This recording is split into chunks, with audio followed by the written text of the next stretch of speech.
Hi, everyone. I'm Hannah, and I want to tell you about the time when my life took a surprising turn.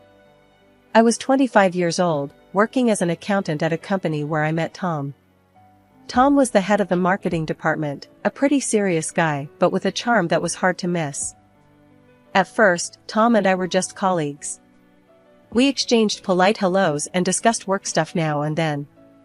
He was always busy, and I was too focused on my tasks to think much about him. But things changed at one of our company parties. It was one of those annual events where everyone let loose a little. The party was lively, with music blasting and people dancing everywhere. I wasn't much of a dancer, so I decided to take a break on the balcony, away from the noise. That's when Tom joined me. We chatted for a bit about work and the usual small talk. I noticed how his serious demeanor from the office melted away into a more relaxed and friendly vibe. We started talking about our lives outside work, our interests, and what we liked to do for fun. "So, what do you do for fun, Tom? I can't imagine you being anything but serious," I teased. He laughed. "Well, I enjoy hiking and playing the guitar. I guess I'm not all work and no play after all." As the conversation flowed, there was a moment of silence. We looked at each other, and without thinking, we leaned in and kissed. It was spontaneous, unexpected, but it felt natural. Pulling back slightly, Tom looked a bit surprised. "Wow, I didn't see that coming," he said, a bit breathless. "Me neither," I admitted, feeling a mix of excitement and nervousness. "But it felt right, didn't it?" "Yeah, it did," he agreed, smiling. The next day at work, there was a different energy between us. We started spending more time together, having lunch, and going for coffee breaks. Our first date was simple yet perfect. We went to a cozy little restaurant downtown. We talked for hours about everything, our childhood, our dreams, our fears. It felt like we had known each other forever. 2 years flew by, filled with countless memories and shared moments.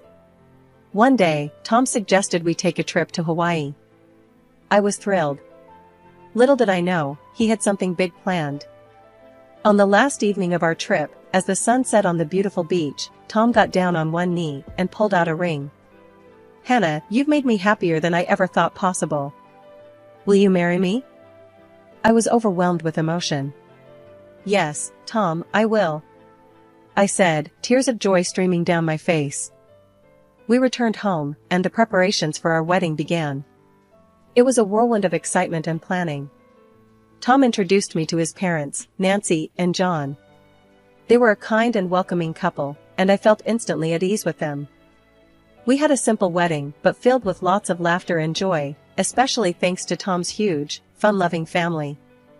I never knew he had so many relatives who loved to party. After the wedding, Tom moved into my house, the one I inherited from my grandfather. It wasn't huge, but it was cozy, and I loved it. Tom insisted I become a housewife, and after thinking it over, I agreed.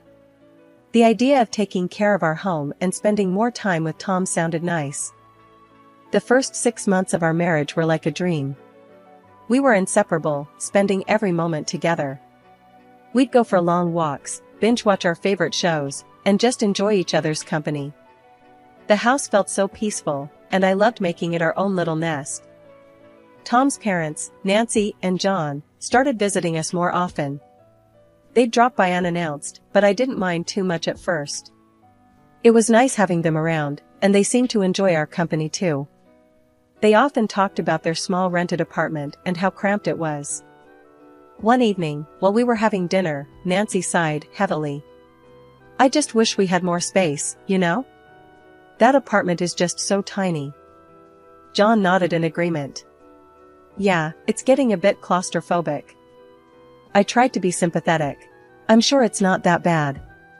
At least you have each other, right?" They laughed, but I could tell they weren't entirely happy with their living situation. Still, I didn't think much of it at the time. I was too focused on enjoying my life with Tom. As the weeks went by, Tom's parents continued to visit frequently. They'd stay for dinner and often hinted about how nice it would be to live in a bigger place. I tried to brush it off, focusing on the positive aspects of our time together. One afternoon, while I was preparing dinner, Nancy dropped by unexpectedly. "Hi Hannah, I thought I'd keep you company while you cook." "Sure, Nancy. I could use the company," I replied, trying to sound cheerful. She wandered around the kitchen, looking at everything. "You know, this house is really nice. So much space and so cozy." "Thanks, Nancy. I really love it here." She sighed again. "Our place is just so small. It's hard to even move around sometimes." I felt a bit uncomfortable but didn't say anything. I didn't want to be rude. After all, they were Tom's parents, and I wanted to keep the peace. As the months passed, I noticed Tom was spending more time talking about his parents and their living situation. He'd bring it up during our dinners and casual conversations. "Hannah, my parents really struggle in that tiny apartment. It's not fair for them, you know?" "I get it, Tom. But they seem to manage, right?" "Yeah, but still, I wish there was more we could do for them." I nodded, not knowing what else to say. I wanted to support Tom, but I also didn't want to disrupt the peace and comfort of our home. I hoped things would just work themselves out. One day, Tom came home and casually said, "Hannah, my parents need to stay with us for a couple of weeks. Their apartment is getting renovated." I blinked, a bit taken aback, but wanting to be supportive. "All right, Tom, I guess we can handle that," I replied, trying to stay positive. I figured I could get along with Nancy and John, since they seemed nice enough. A few days later, I saw a massive truck pull up outside our house. Movers started unloading a ton of furniture and boxes. I stood there, watching in disbelief as they filled our house with their stuff. "What's all this?" I muttered to myself, feeling a knot tighten in my stomach. Nancy and John arrived soon after, looking cheerful. "Thanks for letting us stay, Hannah," Nancy said, patting me on the shoulder. I forced a smile. "Sure, but why didn't you rent a storage room for all this stuff?" Nancy waved her hand dismissively. "Oh, I don't trust strangers with my things. It's just for a couple of weeks." I nodded, trying to hide my growing unease. For the first few days, they were polite and thanked me for letting them stay. I even started to relax a bit, thinking maybe it wouldn't be so bad after all. Tom suggested we have a family dinner to welcome them properly. I agreed, thinking it might help ease the tension. The night of the dinner, I worked hard to make everything perfect. I cooked a nice meal and set the table nicely. As we all sat down, Nancy and John seemed pleased. "Thank you, Hannah, this is lovely," Nancy said, smiling. I smiled back, feeling a bit more at ease. "I'm glad you like it. Welcome to our home." The dinner went smoothly, with everyone chatting and laughing. I started to think maybe this arrangement could work after all. Tom's parents seemed grateful, and I hoped we could all get along well during their stay. But as the days went by, I couldn't shake off the feeling of being overwhelmed by all their stuff crowding our house. Every room seemed to be filled with their belongings, and it felt like our space was shrinking. I tried to stay positive, reminding myself it was only for a few weeks. Despite the growing clutter, I continued to focus on keeping the peace. I cleaned up after them, cooked their meals, and tried to be a good hostess. Tom seemed pleased with how things were going, which helped me stay positive. One evening, as I was cleaning up after dinner, Tom came into the kitchen. "Hannah, thanks for making this work. I know it's not easy having my parents here." I wiped my hands on a towel and smiled at him. "I'm doing my best, Tom. I just hope it's only for a couple of weeks like you said." "It will be, I promise," he assured me. I nodded, feeling a bit reassured. I hoped Tom was right and that this arrangement would be temporary. I could handle a few weeks, I told myself. As the days passed, I tried to focus on the positives. Nancy and John were generally polite and tried to be helpful in their own way. We had a few more family dinners, and I made an effort to include them in our daily routines. One morning, I decided to take a break from the house and go for a walk. I needed some fresh air and a bit of time to myself. As I walked around the neighborhood, I thought about how much our lives had changed in just a few days. When I got back home, Nancy was in the kitchen, making coffee. "Morning, Hannah. How was your walk?" "It was nice, thanks," I replied, feeling a bit more refreshed. She smiled. "Good. I'm thinking of baking some cookies later. Would you like some?" I appreciated the gesture. "Sure, that sounds great, Nancy." As I went about my day, I reminded myself that this was just a temporary situation. I could handle a few weeks of extra company and clutter. It wasn't ideal, but it was manageable. Things took a turn after a few days of my in-laws moving in. It started slowly, but soon became clear that Nancy and John were taking over our house. It began one morning when I was making breakfast. Nancy walked into the kitchen and wrinkled her nose at the spread. "Hannah, what's this? Oatmeal again? We need some real food. Bacon and eggs would be nice." I clenched my jaw, but nodded. "Fine, I'll make bacon and eggs tomorrow." The next day, I found Nancy in the living room, moving my favorite chair. "This recliner needs a better spot. Don't you think, Hannah?" I tried to keep my cool. "Nancy, please ask before moving my furniture." She just shrugged. "It's for the best, trust me." John wasn't any better. He'd park himself in front of the TV all day, snacking and leaving crumbs everywhere. I confronted him one evening. "John, can you at least use a plate? The living room's a mess." He grunted without looking away from the screen. "Yeah, sure, whatever." I felt like I was losing control of my own home. Every day, Nancy would find something new to criticize or change. One afternoon, I caught her rearranging the kitchen cabinets. "Nancy, what are you doing?" I asked, trying to stay calm. "Oh, just organizing things better. Your system is a bit chaotic." It was getting harder to keep my patience. I talked to Tom about it that evening. "Tom, your parents are taking over. They're changing everything and making a mess." He sighed, looking annoyed. "Hannah, they're just trying to help. Can't you just let it go?" I couldn't believe his attitude. It was like he didn't care about how I felt. I decided to try and manage things on my own, hoping they'd eventually leave as promised. The next morning, Nancy decided to critique my cleaning. "Hannah, this house is dusty. Can't you do a better job?" I bit back my frustration. "I clean every day, Nancy. Maybe you could help out?" "Help out? I'm a guest here, remember?" I walked away before I said something I'd regret. I was feeling more like a maid than a hostess.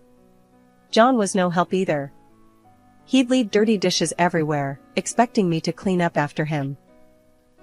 One day, I found Nancy going through my closet. "What are you doing in here?" She didn't even look guilty. "Just seeing if you have something I can borrow. We're about the same size." "Nancy, you can't just go through my things. Ask first." She huffed and walked out, muttering under her breath. I felt like I was losing my mind. Tom's lack of support made it even worse. Every time I brought up an issue, he'd brush it off. The next morning, Nancy announced she was going to redecorate the guest bedroom. "I think this room needs a new look. I'll bring in some new curtains and a bedspread." I stared at her, incredulous. "Nancy, this is my house. You can't just change everything without asking. We're just trying to make it more comfortable, Hannah. You should be grateful." I felt a wave of anger and frustration, but decided to walk away. I needed to find a way to regain control of my home and my life.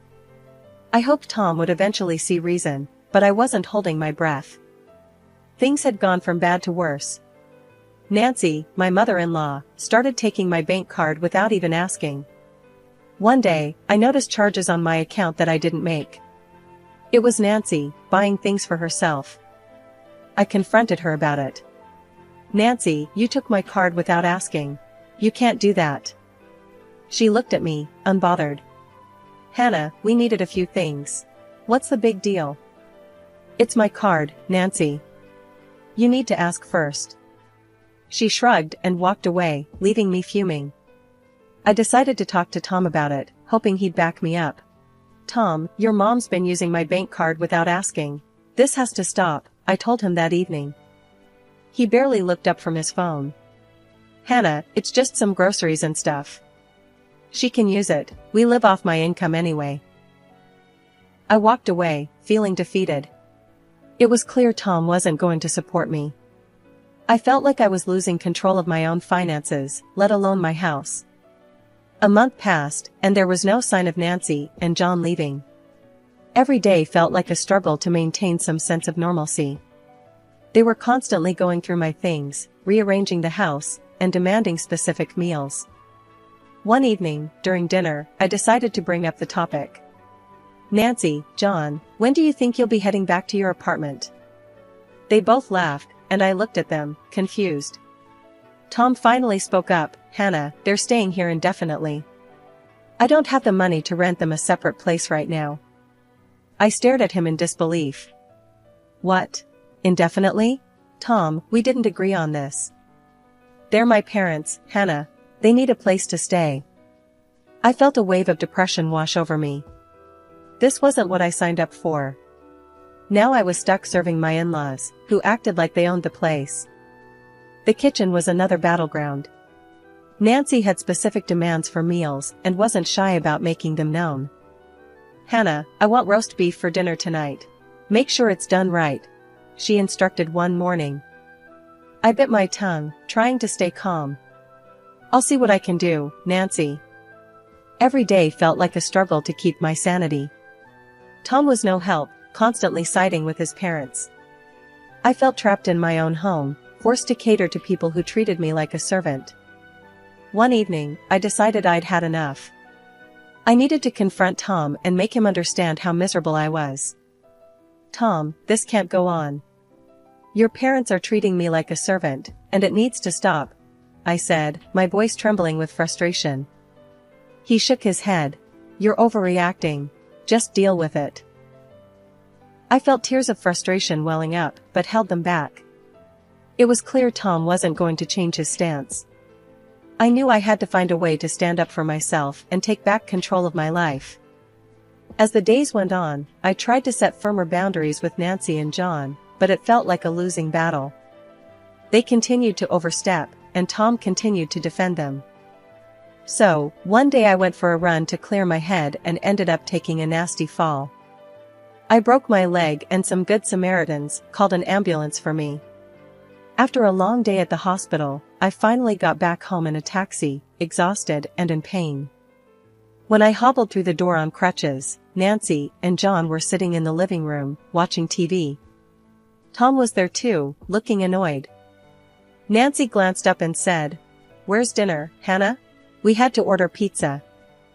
I pointed to my leg, still throbbing with pain. "I broke my leg. I couldn't cook." Tom chimed in, clearly irritated.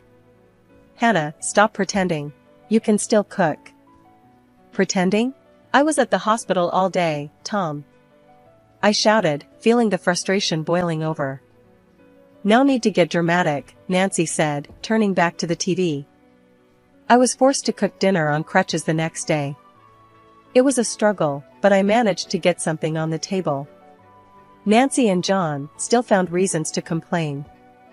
A few days later, we were having dinner when Nancy dropped another bombshell. "We've invited our relatives over for Thanksgiving. Since you're laid up with that leg, you should move out for a couple of weeks. They'll need the space." I stared at her in disbelief. "You want me to leave my own house?" John nodded. "It's just for a couple of weeks, Hannah. You'll be in the way with that leg." Tom just sat there, not saying a word. I looked at him, hoping for some support, but he avoided my gaze. "You can't be serious," I said, feeling my patience snap. "This is my house. I'm not going anywhere." Nancy crossed her arms, looking defiant. "We've already told them they can stay here." I felt a surge of anger. "You had no right to do that. This is my home, not yours." Tom finally spoke up. "Hannah, just do it. It's only temporary." I couldn't believe what I was hearing. You expect me to leave my house so your relatives can stay here? With my broken leg? You're being difficult, Hannah, Nancy said, her voice cold. I felt my blood boil, but then a strange calm washed over me. I smiled, feeling a surge of strength. No, Nancy, you get out of my house. Tom exploded. Hannah, you're a freeloader. You live off my money. If you don't do what my parents say, I'll divorce you. I kept my smile, feeling a strange sense of relief. Fine, Tom. I agree to the divorce. He looked shocked, clearly not expecting that. You'll regret this, Hannah. I stood up, steadying myself on my crutches. No, Tom. I'm done with all of you. Pack your things and get out. Tom stormed out of the room, fuming. He called the movers right then and there, and within a few hours, they were loading up the truck with their stuff. I watched them, feeling a mixture of relief and anger. I couldn't believe it had come to this, but I knew it was the right thing to do. They drove away, leaving me standing in the doorway, my leg throbbing but my heart feeling lighter. The next morning, I wasted no time. I called a locksmith and had the locks changed on the house. I wanted no chance of them coming back. With the new locks in place, I started cleaning the house, hobbling around on my crutches. My leg was healing slowly, but I was determined to get rid of every reminder of Tom and his parents. I gathered their leftover belongings, packed them into boxes, and put them by the door for donation. It was hard work, and I had to take frequent breaks, but each time I sat down, I felt a bit more at peace. I went through each room, removing anything that reminded me of them. I wanted my house to feel like mine again, free from the chaos they had brought into my life. Just when I thought I'd finally have some peace, something unbelievable happened. I was getting ready to spend Thanksgiving alone, looking forward to a quiet day. I had just put a pie in the oven when there was a loud knock on the door. I hobbled over to the door, still a bit sore from my leg injury. When I opened it, I couldn't believe my eyes. There stood Tom, Nancy, and a bunch of their relatives, all looking way too cheerful. "Happy Thanksgiving, Hannah," Tom said with a big grin. I stared at them, stunned. "What are you doing here?" Nancy waved a key at me, looking annoyed. "We couldn't get in." "Why did you change the locks?" I took a deep breath, feeling my anger rise. "Because you're not welcome here anymore."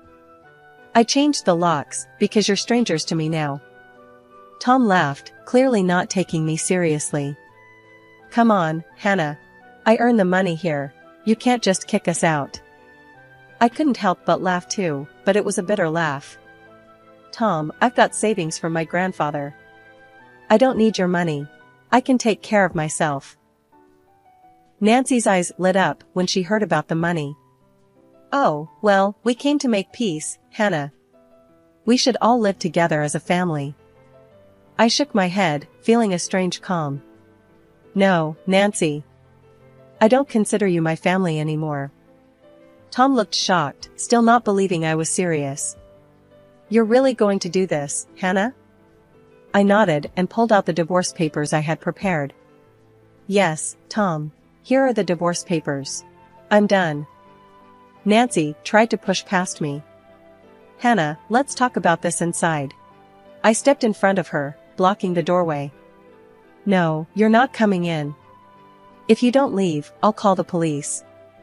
They all stared at me, completely stunned. Tom tried one last time. "Hannah, don't do this. Let's talk calmly." I shook my head. "No, Tom. I'm finally doing what's right for me. Now leave." They muttered and scowled, but they finally turned and left, throwing insults over their shoulders, calling me cruel and arrogant. I watched them go, feeling a huge weight lift off my shoulders. I closed the door and locked it, leaning against it for a moment, feeling a mix of relief and sadness. It was over. I had stood up for myself and taken control of my life. As the days passed, I focused on healing and rebuilding my home. I got rid of everything that reminded me of Tom and his family, creating a space that was truly mine. It wasn't easy, but every step I took made me feel stronger and more in control. I reconnected with friends, started new hobbies, and slowly built a new routine that made me happy. I was no longer living in fear or frustration. I had my peace, my home, and my life back.